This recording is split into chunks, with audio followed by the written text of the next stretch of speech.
Well, good evening, everyone. I hope that all went smoothly. How the devil are you?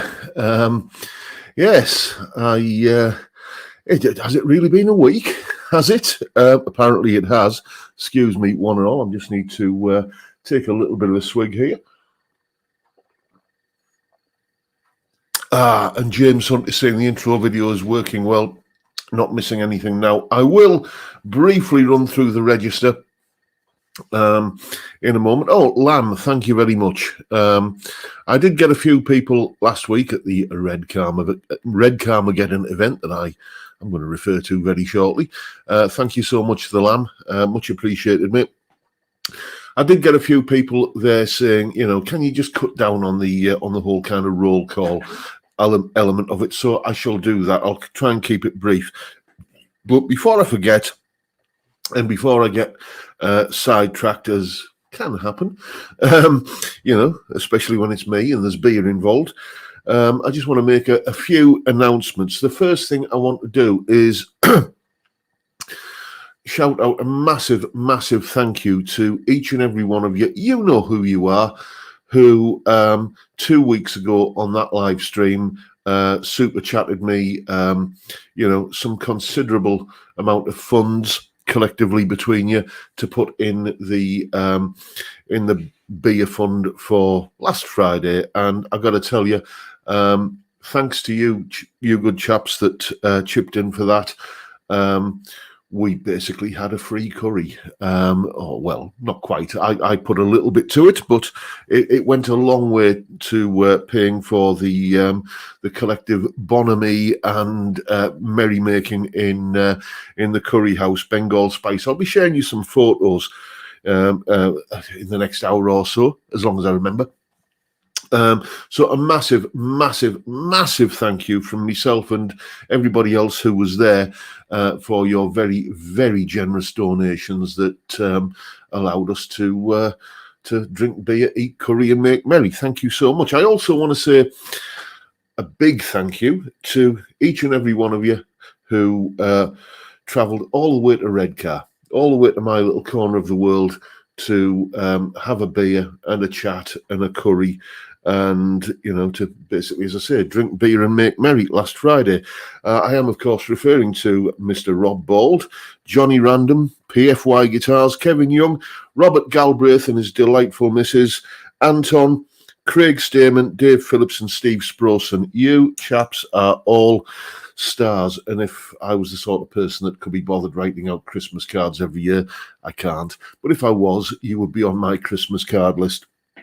And a big shout out as well to the proprietor and staff of the Gypsy Rover. Fantastic little pub in Redcar. Great atmosphere in there. That's where we spent the first part of the evening.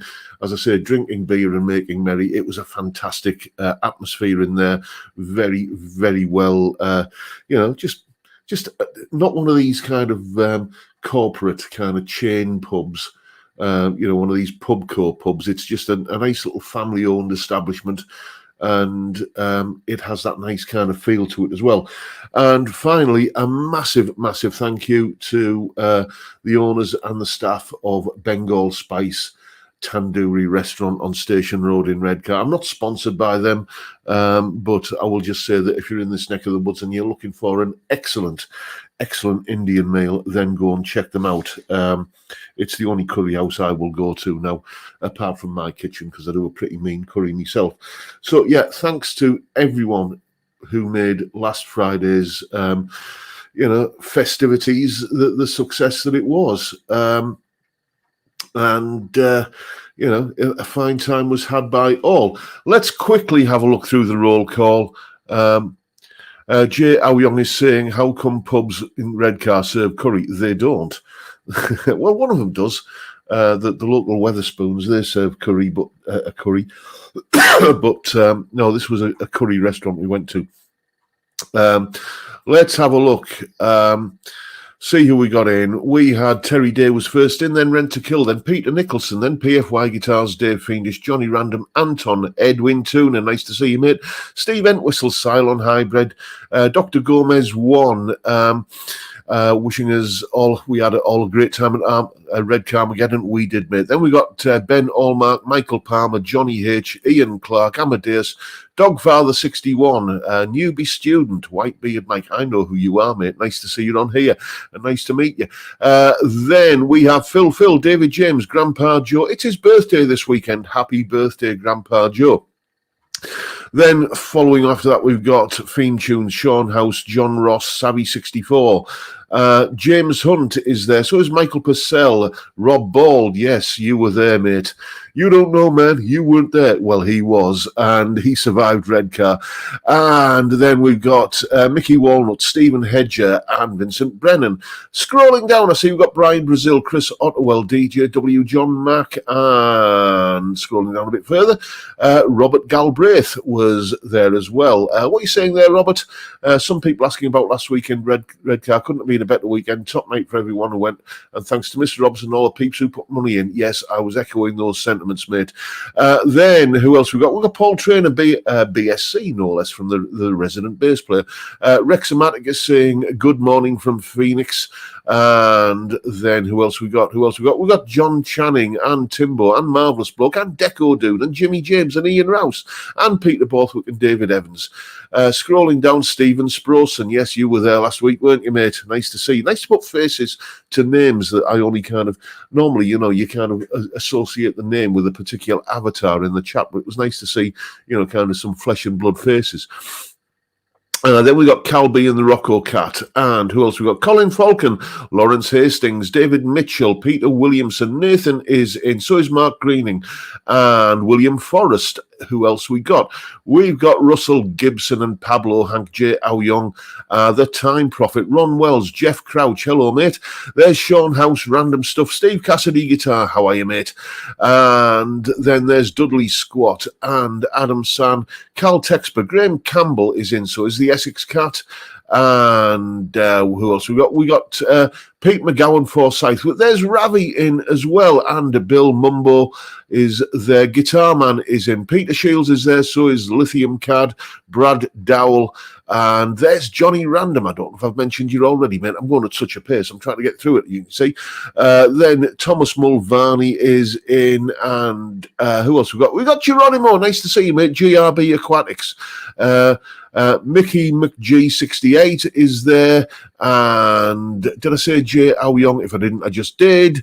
And then, as I say, PFY Guitars, and I see I've just had a bit of a super chat coming there. I'll get to that in a moment.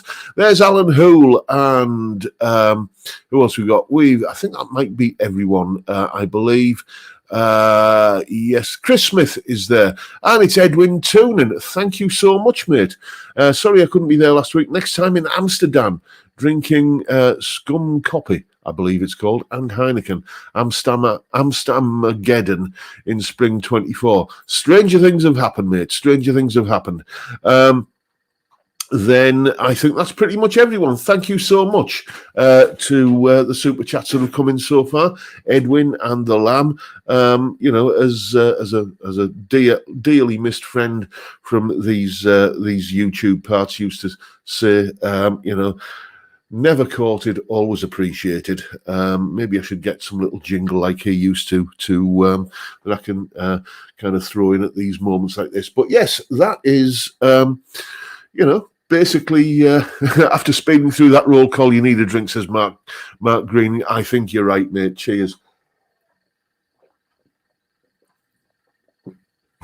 This evening's festivities are brought to you by Heineken. I've got to admit, last week in the kind of live meetup, the in-person meetup, the Red Carmageddon, I was on Carling all night, and the reason for that is there's a chap who's probably watching this right now, but he doesn't join in the chat because he watches on the telly on his big TV, and he was here for the first of these little get-togethers that we had, and he was on the Star of Prammon all night from 5 p.m. onwards. Got to 8 p.m. he was falling off his chair in the curry house, so I just didn't want to fall victim to that. Basically, there's one thing, making a bit of a drunken pillock of yourself when you're at home and there's only the wife and the dog to see, and they know you're an idiot anyway. But when you're doing it in public, it's a bit it's a bit beyond the pale, isn't it? Yeah, there's a lot of talk about this Flora and Son movie that I made an appearance in. Hello, there's my phone pinging. I think I might know who that is.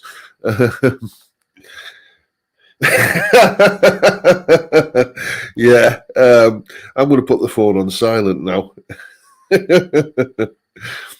That was the aforementioned chap who fell off his chair, sending me, well, he was calling me a rather rude name via text. But anyway, yes, this Flora and Son movie that I made an appearance in, I'd forgotten entirely about that. I got contacted by somebody from a management company or production company saying, we want to use a clip of one of your YouTube videos in this upcoming movie. I said, okay. She said, the chances are, though, that in the script, there might be, you might get called a bit of an arsehole or something like that. I haven't seen the film, so I don't know if that's the case. I said, well, how much are you paying? And they told me. I said, well, okay, then I get called worse than that for nothing at home. So there you go.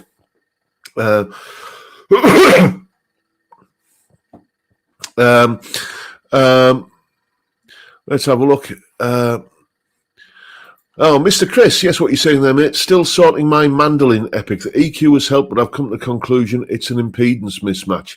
Okay, yeah, well, that can be the case. Mr. Chris there, he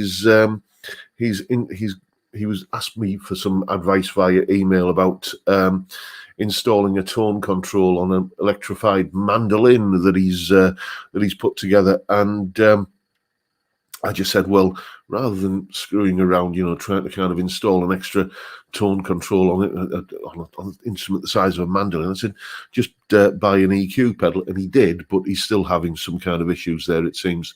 Then, yes, I'd better tell you, get all the housekeeping out the way.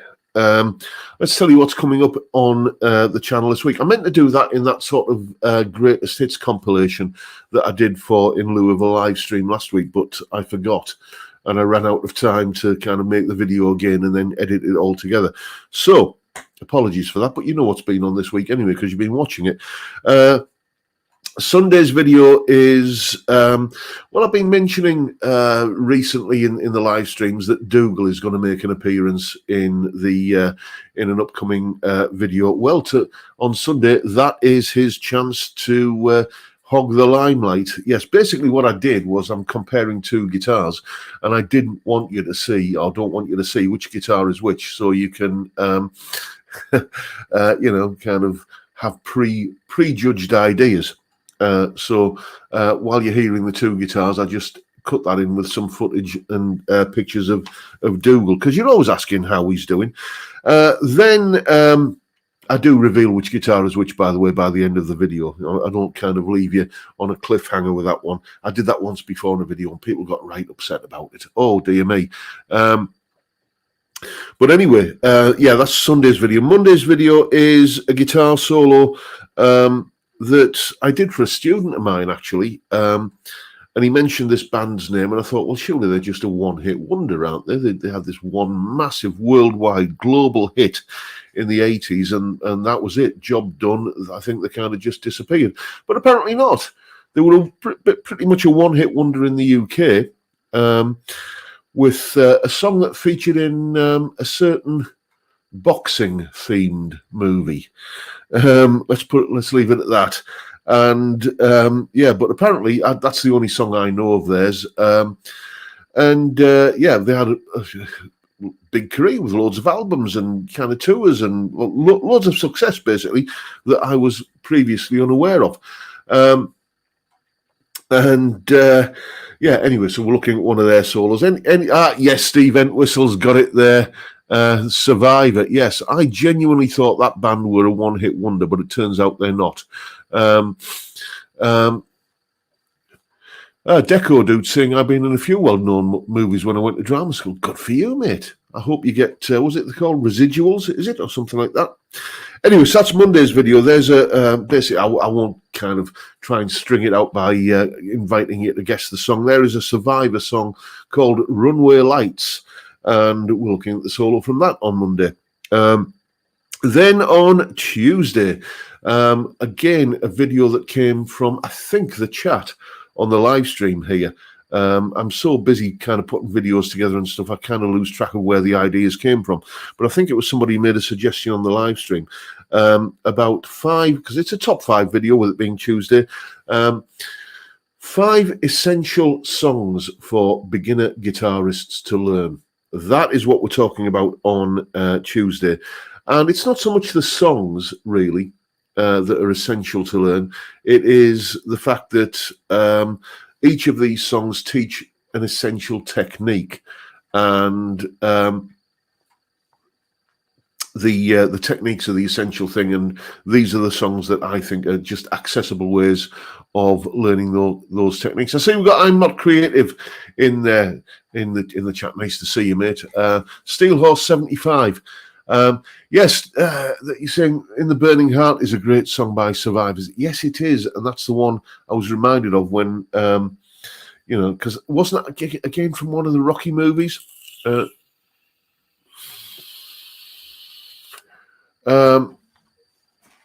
Anyway, moving on. Wednesday's video, a video that periodically I get a lot of requests to do this type of video, because I do so many tabs that are all up on Patreon. Just a little plug there for me Patreon thing.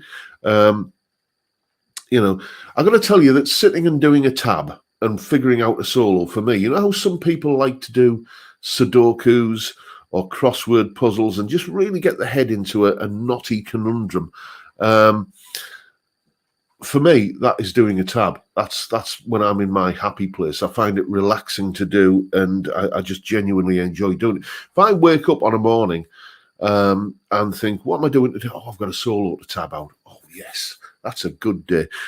So it's basically showing you how my process of figuring out what's going on in a solo. Then... and you might be surprised which solo I'm doing. Maybe you will, maybe you won't. I don't know. But anyway, then on Thursday, it's pretty well known that I am not a fan of relict guitars. It's not a thing I like in the slightest. Well, actually, that's not true. There is one thing that I like about relict guitars, and I'm going to tell you what that is and how to kind of achieve that effect yourself very easily. What are you saying there, Anton? Register. Well read, sir. You're from the Keep the Register campaign. Anyway, shall I show you some pictures of what happened last week? Let's see if I can figure out how to do this, because I don't usually do screen shares in StreamYard, but we'll give it a go. Share screen. And screen sharing is easiest using. Okay, right. Oh, right. So I haven't got 2 monitors, but we'll share the screen anyway. So now, entire screen. Hang on. Let me just bear with me, chaps. I just need to figure something out here. How am I going to do this? Right. So. Share screen and share window or screen. There we go. So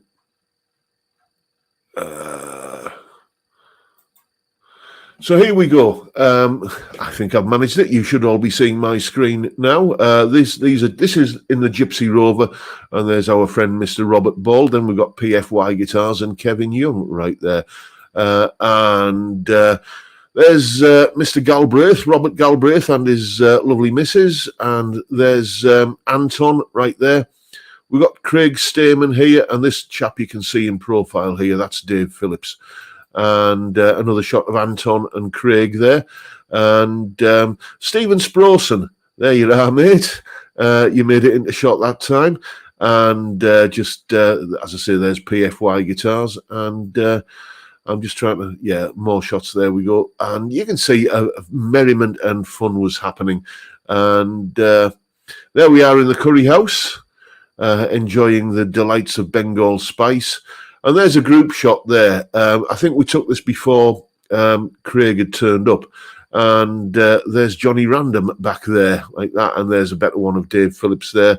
Anton and Steve Sprouse. And there's me poking out from behind Steve's head there, Mr. Bald.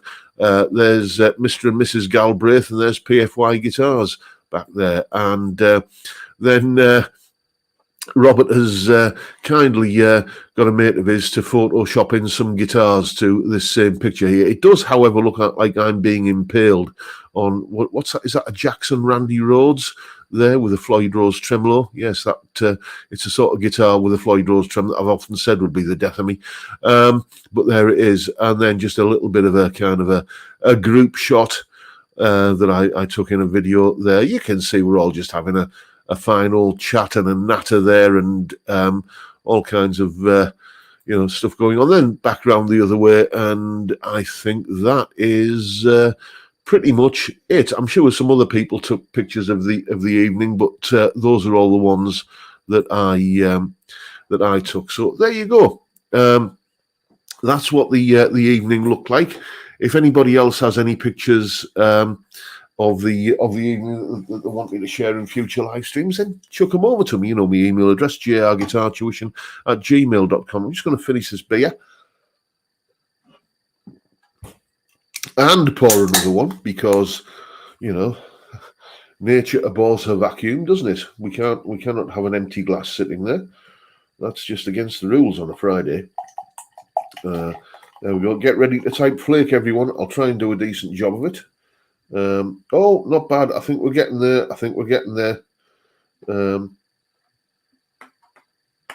There we go. Flake, everyone. David James, the ugly bug ball. Many a true word said in jest, mate.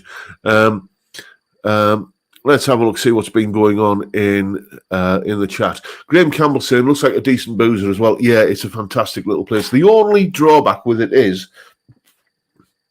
for gentlemen of a certain age, there is only one toilet, and so it's there's often a queue for the comfort station, as it were.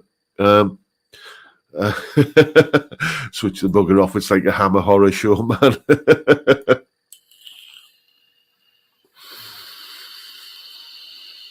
A lot of people saying,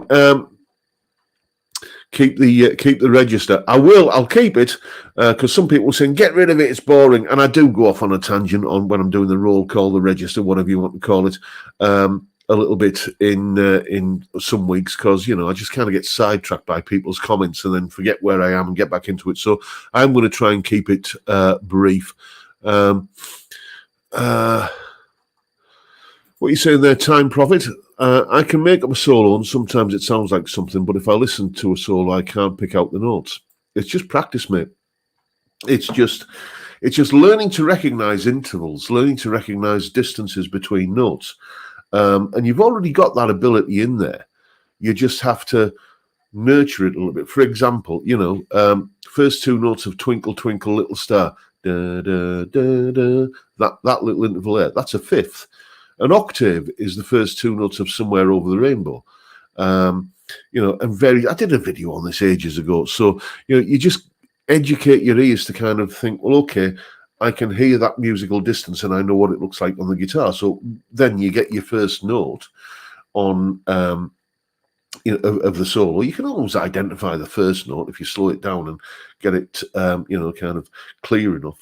And then it's just, okay, how far away is the next one? And how far away is the next one from that? And eventually, if you've figured out what the chords are underneath, you think, well, okay, over those chords, this scale will work. And, that means this pattern on the guitar. And, that interval that I've figured out kind of fits into that quite nicely. And it's just, you're putting together these clues that, I'd be honest, I don't even, think about it in those terms now. I can just kind of hear it and write it out. And if it's too fast to be able to hear it, then I slow it down. There's any number of ways that you can slow down music without affecting the pitch. I do it in Audacity because it's the way I've been doing it for years, and Audacity is free. And it's like you stay with the the kind of software that you're familiar with because it suits your workflow, and you don't have to learn where this thing is in this particular menu or that menu or whatever. But however you want to do it, you can slow it down and then just kind of plod through it. And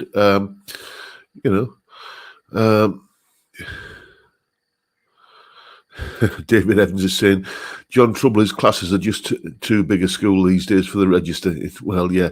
I've got to tell you, I mention this quite often. In all seriousness, chaps, I'm a small fish in a big ocean when it comes to YouTube. I'm probably going to hit 30,000 subscribers this year, I would think. And I see certain YouTube channels that have got like over 100,000 subscribers, and they do a live stream, and it says like, 40 people watching. And I think I've got like, less than half the subscribers this channel has, and my live streams usually get, kind of, well, at the moment, 177 people concurrently watching. And that is just so humbling and gratifying, as it was, last week when, so many people just travelled considerable distances in some cases to come and, just have a beer with me. It's really, really is gratifying. I never dreamed I would get this level of support, and I'm grateful and appreciative of all of it. Thank you so much.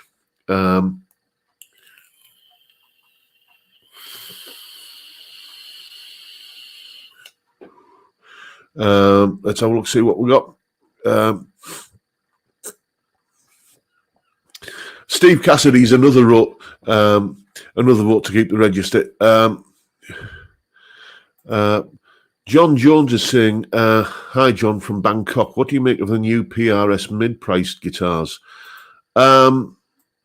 Which ones are those? Are those the new SEs? Because I saw the Phil McKnight video where he unboxed basically some of the new SE models.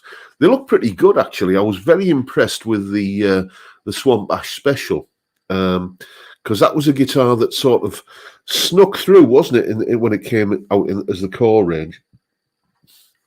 It was like essentially PRS's first attempt to make something that was decidedly more Fender-like as part of the core range.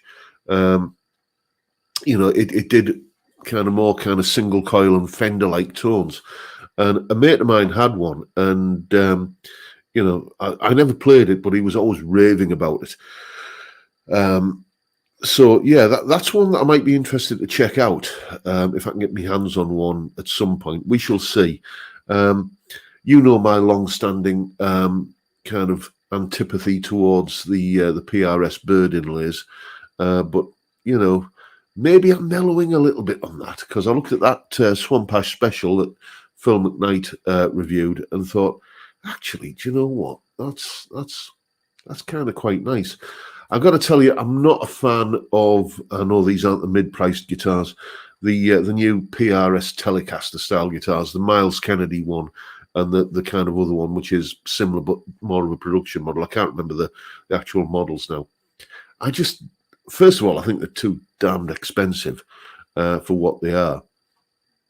And I don't know, they just have a little bit of an agricultural look to them. They just look a little bit... and people are going to take this the wrong way, but they look a little bit like... what were they called? Shergold guitars from the 70s. But not in a good way. Shergold had a bit of a charm to them, but these just look a little bit lumpen and, not exactly my cup of tea, I got to tell you. So I'm less interested in those. Not that if I was interested, not that I could afford to go out and spend $3,000 on a Bionic Telecaster, to be honest. But you know, I'm just not that fussed on the look of those. But the Swamp Ash Special is definitely a guitar that I'd like to check out. But you can see behind me, there's my PRS on the wall back there.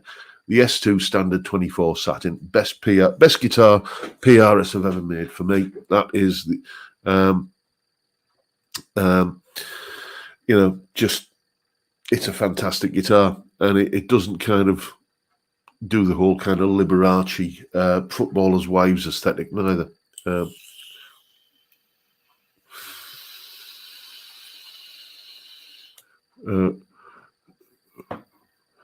Oh, Peter Shields, thank you, mate. Well, I'm not going to read that out. You can all see it on the screen there. You know, that's just such a nice thing to say. You know, if I read that out, I'm going to kind of start getting a little bit too full of myself. But thank you so much, mate. Tom Clark is saying, I've given up my Friday pub visit to watch the JR drink beer. Must be doing something right, big fella. Well, thank you, mate. Yes. I must admit, much as I enjoyed the little get together last week, you know, I did miss this.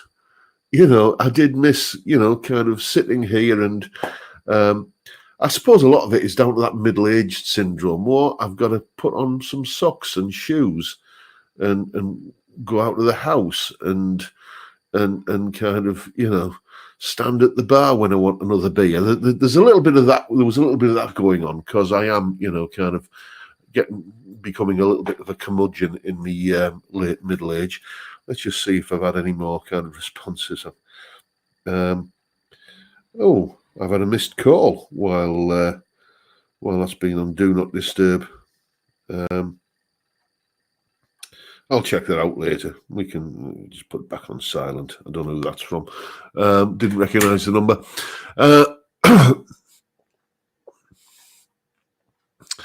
Let's see what else we've got in the chat. Dr. Gomez is saying, you don't leave huge empty gaps, you fill it with great conversation like a pro. I never watch other live streams because other people can't do that. Must come from your disc jockey days. There is a little bit of that in there. I mean, disc jockey, me. I was a kind of drive time presenter on a tiny little kind of community radio station, and the station isn't kind of they applied to get the license renewed, and another kind of company, well, not another company, but another organisation got the license, so that station kind of went defunct. So I'm not going to be kind of dropping anybody in it if I say this, but much of the software that was on that little community radio station, it wasn't exactly legitimate software. Let's just say that it might have come from a particular site that might have had Pirate and Bay in its name. If you remember those days, I'm sure. So I'm told. Not that I'd ever frequent a site like that, obviously. But anyway, so it was always a bit glitchy, and things used to keep going wrong. And you know, you'd kind of go to play one of the carts, as they're called, in the playout software, and it just wouldn't work. So you just had to kind of talk and blether about, you know, you would always make sure there was a stack of newspapers and stuff in the studio, so you could pick one up and just frantically find an article to kind of say, oh, and here's an interesting thing that happened today, you know. So it was, you know, dead air was short of actually swearing on air. Dead air was the big sin back then. So you learn to just kind of keep the output going, and sometimes the brain was about 5 steps behind what was going on here. Oh, so you've got Carl Tom in, mate. Nice to see you there. Where are we? James Hunt, what you saying there, mate? Never been a fan of Les Paul guitars. Always prefer the look and sound of Telecasters. Bought an SC552 from Torment and haven't put it down. I still sound like shit, but it's making me try. Yeah, those SC552s are great. There was a video that just cropped up in my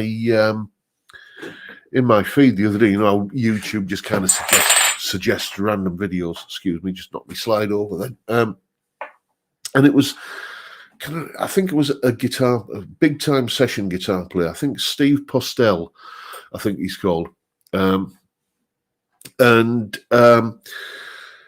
he, you know, he's playing with like likes of Leland Sklar and loads of famous top flight session guy. And he bought a Harley Benton SC552 and is absolutely loving it. He just wanted something affordable and Les Paul like that. I get the sense he didn't say this, but it's like in case it got stolen or broken or whatever. And he was absolutely singing its praises. Back maybe a couple of years ago, I did a video where I was singing the praises of Harley Benton guitars because I've been on a similar journey. I've been working my way up the food chain from kind of Marlin Sidewinders in the 80s and Squires and then Epiphones and then Fenders and kind of clawed me way up the cliff face. And then in 2008, 2009, the bottom fell out the financial world. And we all had to make economies. And I discovered, first of all, vintage guitars and then Harley Bentons. And I started making YouTube videos singing the praises. And people saying, "Oh, you're a shill. You're just kind of, you're bigging up because of the guitar." I've never had a payment from Tom or Harley Benton. Not that I'm likely to now because they're on the naughty step with me, but that's a whole other story. But I was just genuinely amazed at the quality of budget guitars since the days when I was restricted to playing budget guitars. And that was what used to come across perhaps a little bit too enthusiastically in the videos that I made on them. And, a chap in the comments said, if I hired you to play a session and you turned up with a Harley Benton guitar, you'd be fired immediately. Well, yeah, that attitude now is you're getting guys. You've seen that. Can't remember his name. Somebody remind me in the chat. The guy who plays with Rumours of Fleetwood Mac. Big, probably preeminent world Fleetwood Mac tribute band. He's using a Harley Benton for strat duties on big tours. And this Steve Postel guy who's using Harley Bentons. They're kind of gradually finding their way into the hands of some big time players.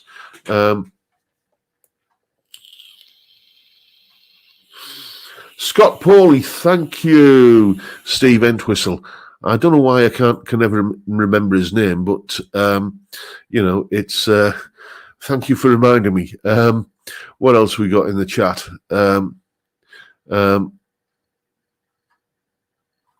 Let's have a look. Timbo has an SC550 custom in white. Awesome. Swap bridge pickup out for a dirty talk. That'd be the Iron Gear dirty talk. And I see there's a few people talking about guitaristas in the chat. That was a good video of this today. One of my favourites.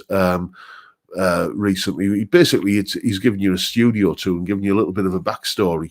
How he came to be the YouTuber that he is, and God, he's doing well, isn't he?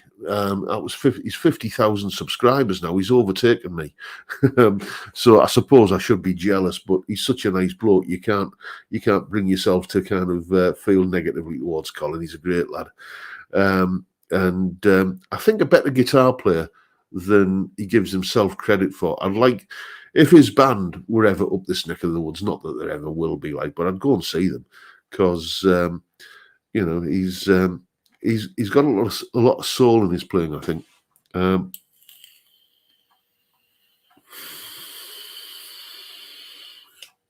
Chaz is saying Andy Partridge of XTC playing a Harley Benton on a recent video. This is it. They're starting to kind of break through, I think. And this is something that Phil McKnight, because I watch a lot of his videos, and because I think he talks a lot of sense. He's made the point that a lot of budget brands are kind of transitioning now and becoming thought of as something more than just the cheap version of the brand that you want. Like Epiphone, for example. But I think Epiphone, because they're owned by Gibson, they're starting to get a little bit greedy. I mean, last week on Colin's Guitarista show, 1,500 quid for an Epiphone SG. Yeah, that's a 4-figure price tag for an Epiphone. It better be because it's a superb guitar. And he was saying it's nice, but it's not. I think he said there was some kind of sharp fret ends or something with it, which are a £1,500 guitar, whatever the brand name is on it. You just don't expect that. But Phil, as I say, is saying the PRS SEs are attracting people who it's just something different from the Court range and Squires. I mean, my first big name act I heard of using a Squire Strat was Jeff Healey, and that was back in the 80s, so they've been there for quite some time. Let's say I've got new comments here. Let's have a look, see what's going on. Yeah, David Evans, yeah, Epiphone are getting expensive now, but not surprisingly, as Gibson own them. I mean, one thing that I've been crying out for a couple of years now, because it gets to the end of the year, and I always do, things I'd like to see in the next year, and for past couple of years, I've said, an Epiphone, Gary Moore, Les Paul, like the kind of greeny guitar. And it's apparently there is one on the cards, but it's going to be thick end of £2,000. I ain't paying that for an Epiphone. I just don't care how good an Epiphone it is. Once you can buy, a made in the USA Gibson for less than the price of an Epiphone, I just think that Epiphone is then too expensive. And that's just because Epiphone is,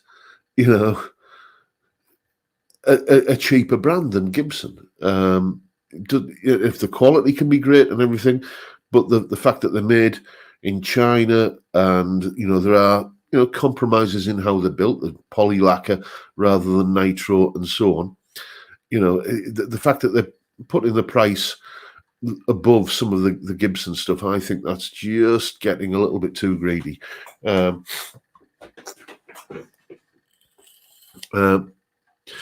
Joe Nolan, what are you saying there, mate? Just a quick hello, John. Signed up as a Patreon today.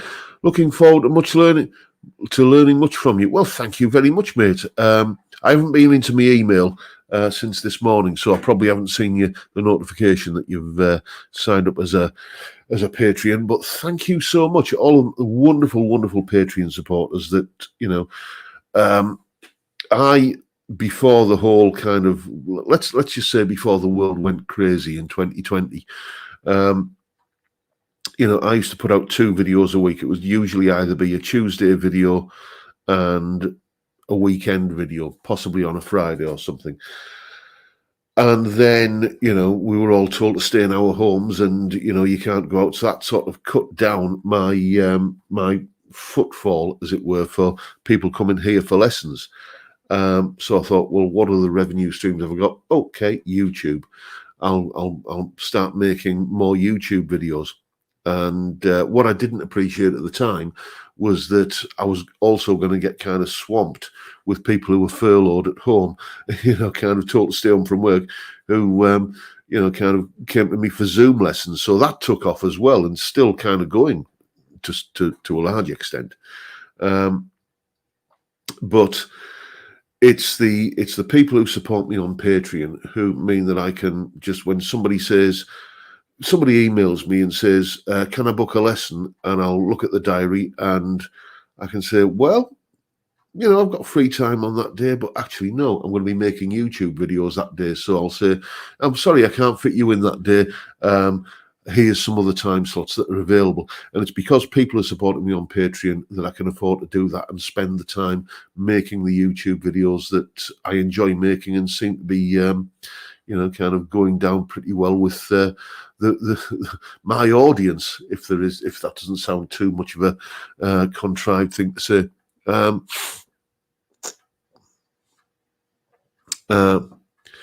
Let's have a look, see what we've got in the chat, because I've been rabbiting for quite a bit, haven't I?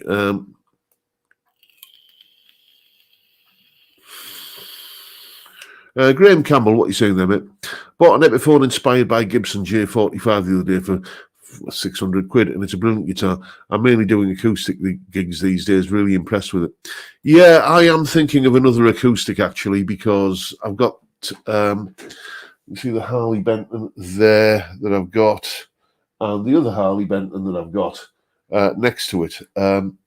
That kind of darker coloured one is the latest edition, and it was I bought it because it has the Fishman pickup system in it. And I've got to tell you, I'm not as impressed with the Fishman system as I thought I was going to be. I have to give it a load of treatment to get it sounding, as nice as I want it to. And I don't know what's happening, but it's just starting to feel very, very kind of stiff and not particularly player friendly.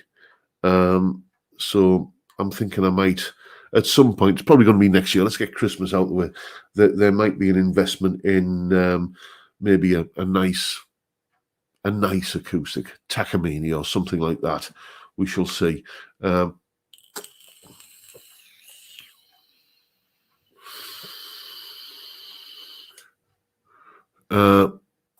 Cal B, what you saying there, mate? I was shot at a lefty Revstar Element in blue with the racing stripes, only 400 Canadian dollars. Anybody have a like? I had that exact same model, mate. Well, not the exact same, because mine was a right-hander and it was in red. I can't remember what the Yamaha name for it is. But what I can tell you is that I had to choose between that and my Les Paul Tribute. And I think I'd bonded a little bit more with the Les Paul, but it was a damn close thing between the two guitars. Between this guitar, hang on, let's grab it, my Les Paul Tribute.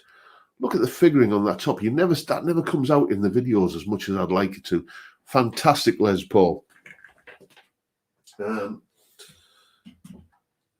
And it was a toss up between that and the Yamaha, and I won't say it came down to the flip of a coin, but it was pretty close which one I kept. So those Revstar Element guitars, the RSEs, the kind of entry level Yamaha Revstars, they're absolutely fantastic guitars. I ended up selling it to a mate, and Carl Tom, what are you saying there? Suggestion for a video. How about an acoustic video looking at making basic chord progressions a little more interesting? Oh, what a fantastic thing. So essentially what you're talking about is, I'm just going to put this, I'm literally writing this down. There's my pen. Lipstick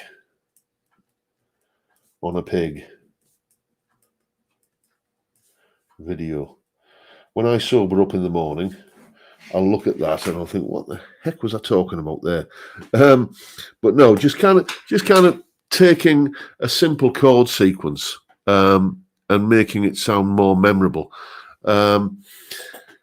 Because I mean, I guess the classic example of that is Andy Summers, isn't it? Sting would rock up to the studio with, A, F sharp minor, D, and E, essentially Stand By Me chord sequence, and then Andy Summers kind of arpeggiates it and adds notes into the chords and stuff, and suddenly you've got Every Breath You Take, which you can kind of, if you know what you're listening for, hear that it's basically Stand By Me, but it made it sound different enough that it made it more memorable, I think. So yeah, great idea. That's going to be going on one of the Wednesday viewers questions videos, mate.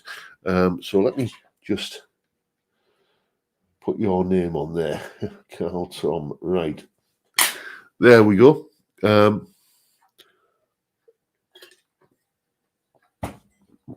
More beer. I noticed a few people, while we're on the subject of guitars, what I will say is that this live stream tonight, because I say in all the videos that, don't forget the live stream, we talk about music and guitars and whatever else crops up. Apart from talking about, the get-together last week, this has been a very, very guitar-focused live stream, which is surprisingly unusual for a guitar kind of themed channel. But a lot of people have been mentioning that this guitar is getting a lot of love at the moment. The Harley Benton Fusion T. And I got to tell you, I'm liking this guitar much, much more than I thought I would. For a number of reasons. First of all, I had two Harley Benton Fusions when they first came out a few years ago.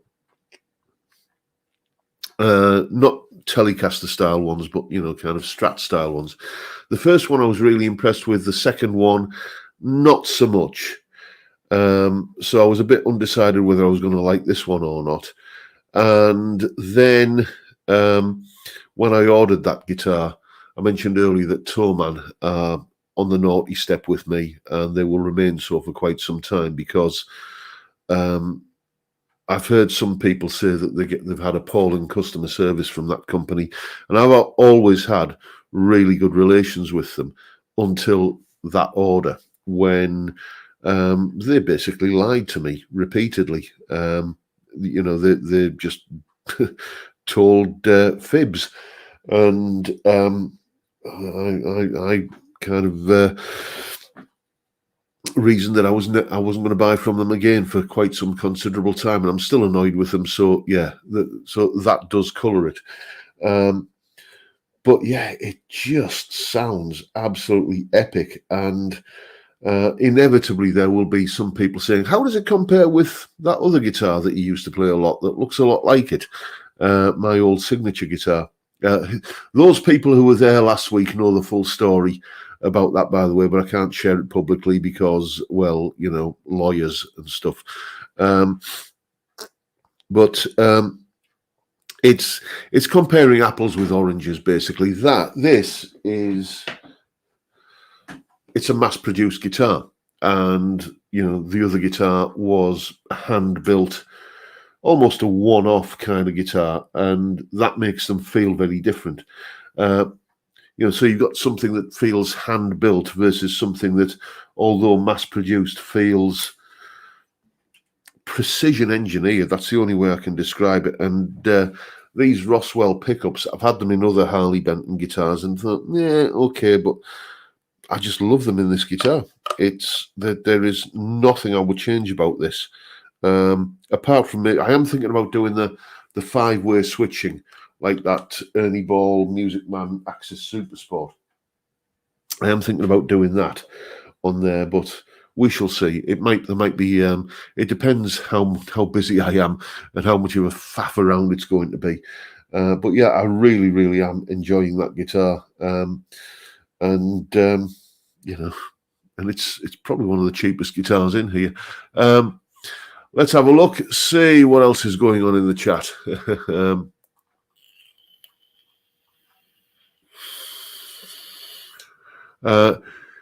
Yeah, the AAA Flame Roasted Maple Neck is getting into Fender Custom Shop territory. It is, indeed. But what you gain on the neck, because it has got some rather nice figuring on the neck there, you can just see that kind of movement there.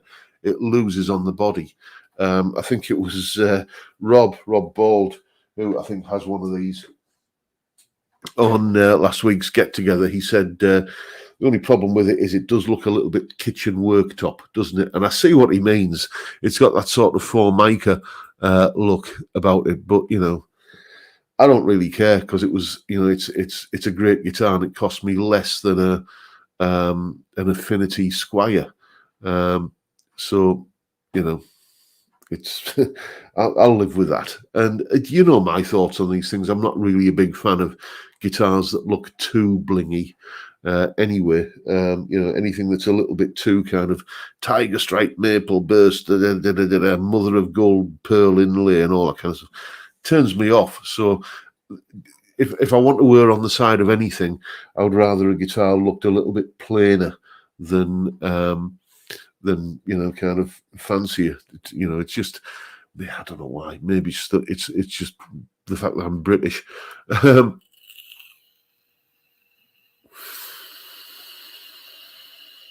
Let's have a look, see what else we've got.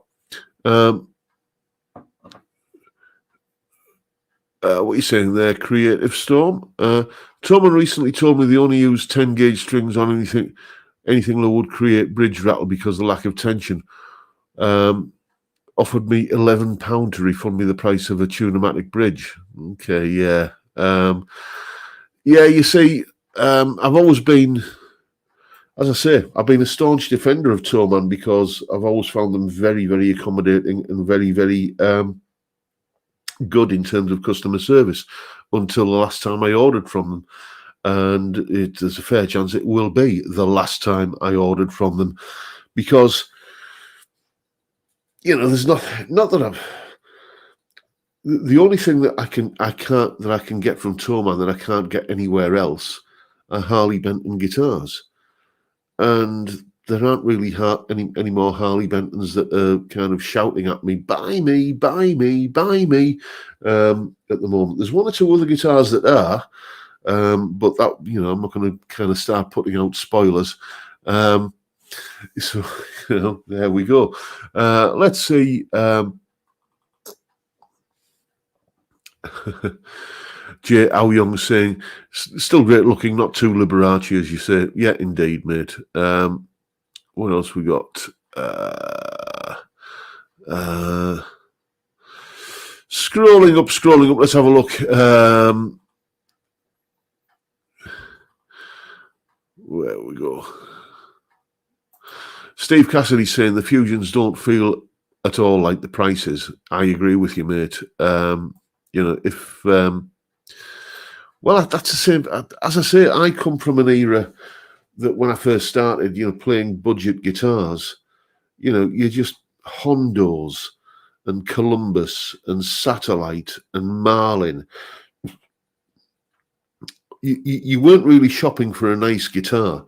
In like 1988, if you went with £200 to a guitar shop, you were going in the full knowledge that all you were going to try and do was buy the least awful guitar, rather than something that was like genuinely nice. But these days, you know, you can buy something for 200 quid or thereabouts, which in today's money is, how much would that have been back then? You know, probably 200 quid today is probably like 60 or 70 quid in the late 80s. You know, you can buy something that is pro quality. How do we know this? Well, you know, I play guitar for a living and I play that kind of guitar. And as I said, Steve Postel, big time session guitar player, he's playing a Harley Benton at the moment. Anyway, chaps, it's getting around to that time of the night. I'm starting to feel a little bit hungry. It is curry on the menu tonight, by the way, same as every Friday. Back to the homemade stuff this week. And not to put too fine a point on it, but at some point you have to break the seal, don't you? So that might have just decided it. Once again, a massive, massive thank you to everyone who made last Friday's get-together such a rollicking good success. We must do it again sometime, and we probably will.